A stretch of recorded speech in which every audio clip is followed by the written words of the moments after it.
Zurich Modular 2019. I'm here with Simon Grab. How are you? Hey, thanks, fine. Yeah. You played now a really interesting concert, but not with a synthesizer, but with feedback.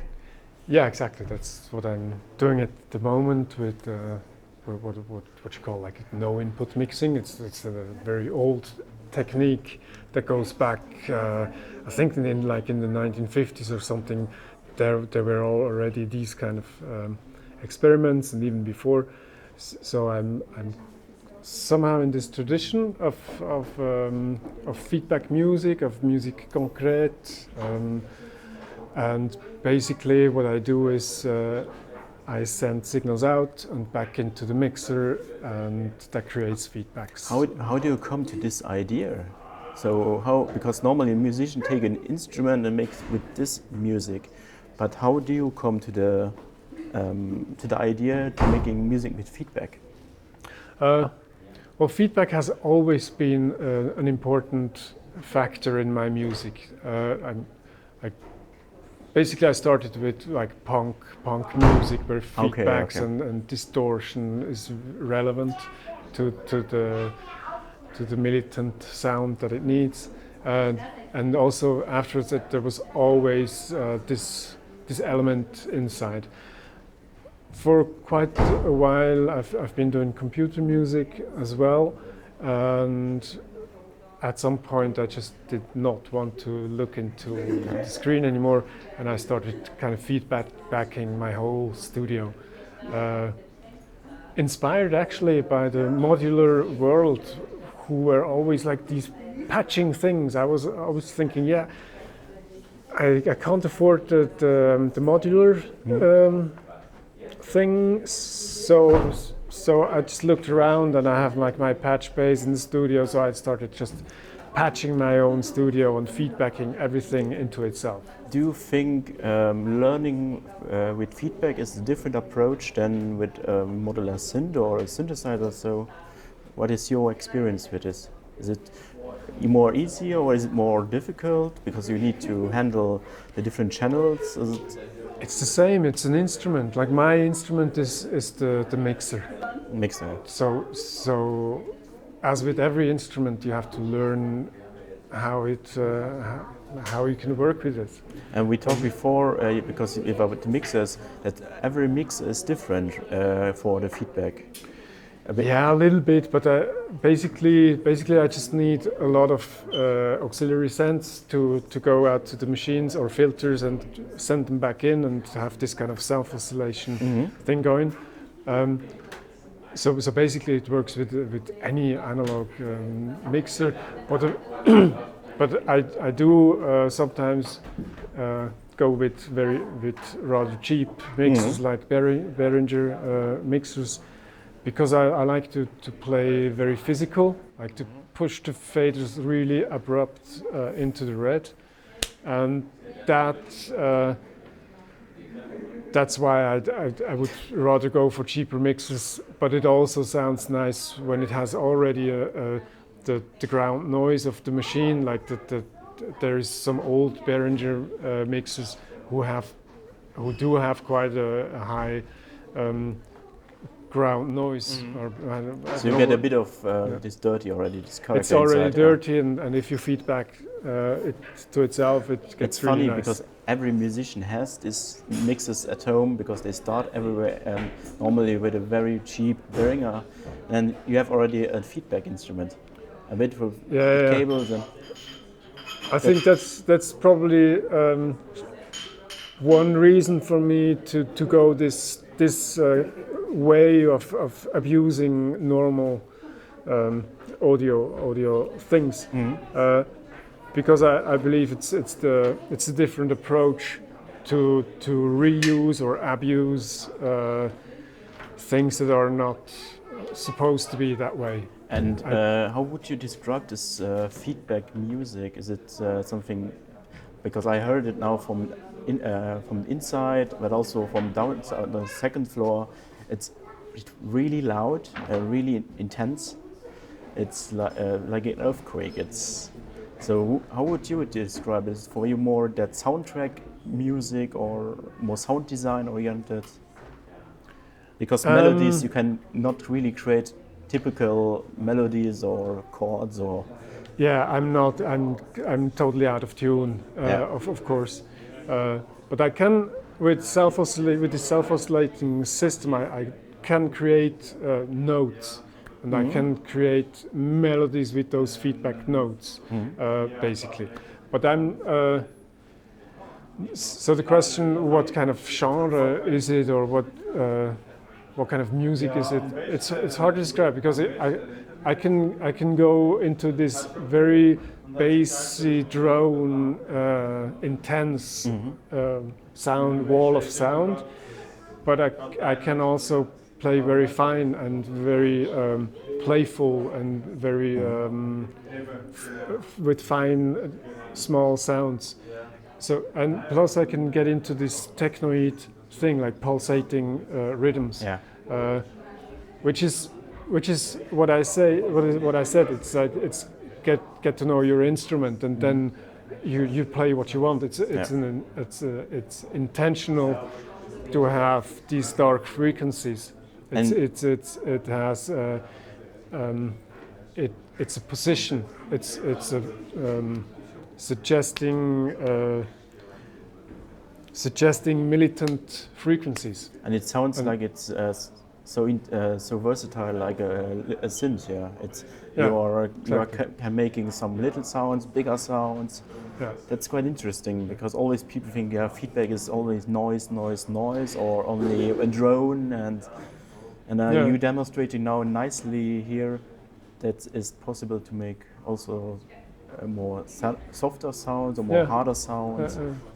And I see from your setup that's also super impressive because it's totally different what we see here normally with the modular synths and so. Yeah.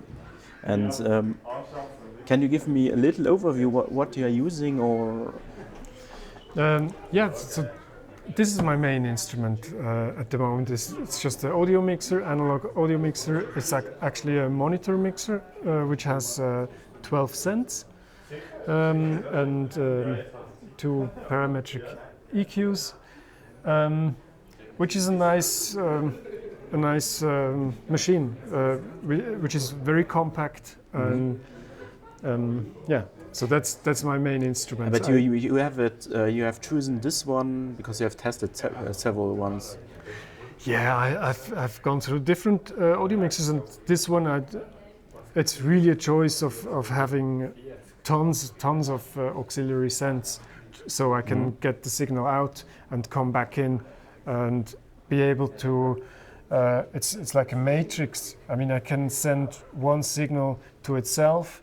I can send the signal to the next one, so and back and forth. So I can with 12 per 12 matrix, I can send everything into it. So it's for you a sound manager. It's you put your sound composing tool. It's exactly yeah. So I decide which feedback goes into which thing, and yeah. And then you say you have a patch bay on the top. Yeah, but that's just cabling. That's just the ease of use, because it's all these feedbacks and it's all pre-cabled, and I can just put in the ins and outs of the machines. And you're interacting with the cables also, so you have. Yeah, I have loose cables, which I connect the input to the output with my body. And like if it's just going into the input like this, it just makes this standard noise of and then I kind of short circuit it with my body. Yeah. And then your feedback goes to the range of different effects, and I think everything is here analog, yeah? Yeah. It's a pure analog system. Well, this is a digital echo, but yeah. Poor echo. Okay. Everything is analog and as little is digital, yeah. But I see you have this lovely spring reverb, or? Yeah. Yeah. What makes this on your sound? Is it for forming it or giving this space to it, or how do you use it for? Well, there's two uses. One thing is it has an LFO that I really use as the basic pulse. Like my whole setup is triggered by this LFO, which I can just go faster and slower and form it. And the other thing is using the reverb is for me another instrument. So I really play with my hands, and I also get the sound back in. So I start feedbacking the spring reverb, and it's really nice because when you feedback the spring reverb, it starts vibrating quite a bit, especially when you have like a huge sound system and you feedback through a spring reverb. It's like beautiful because you can feel how it comes back, and it starts vibrating, and you know that when you would let it loose, it would just explode the whole fucking system. So you have it in your hand, you have the feedback in your hand, and it goes really like intense, and the smallest touches or movements are creating like this, and it's on the edge of explosion, which is really lovely. And you can actually then go into this huge spring reverb feedbacking to itself, and it's lovely. I think this needs a lot of experience to get so musical and that you can interact like this with the spring reverb. It's not a thing for the beginners, because no, it is always for beginners. No, it's always for beginners. And I mean, you can just make there are only musical decisions for yourself, and once you decide yourself that this is the sound that I love, then there is no beginner thing. Then it's always a decision behind it. I think I would say like everybody should just go wild with their things and decide what do I really like. That's probably one critique to the whole modular scene, that you have all those beautiful modules and those really nice manufactured techniques, and it's getting to a point at the moment. I think that we're getting to a point where a lot of the modular music sounds just as fucking same. I mean, there's so much boring stuff because they don't abuse their technique, because they use it as it should be. And then at the end, everybody puts a huge reverb on it, and it all sounds the same. I fucking hate that. I don't know why you would not want to make original things that are unique. This is like it's gotten to a point where we just talk about fetish. Yeah. Fetish in English? I don't know. We're talking about